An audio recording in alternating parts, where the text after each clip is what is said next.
Right now, let's get you an update on the families separated at the southern border. We're seeing more video like this. Parents reuniting with their children, this one at Seattle's airport. The Trump administration says it's reunited all the children under age 5 who were separated from their families. Older children are being reunited now. A federal judge has put a temporary stop on the immediate deportation of families once they're reunited.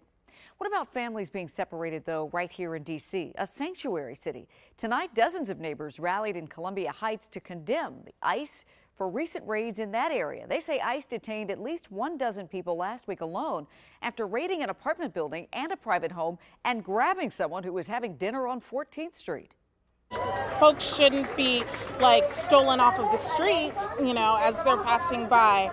And these are the sort of raids that we saw last week. And so we're coming out and putting a strong message of not in our backyard.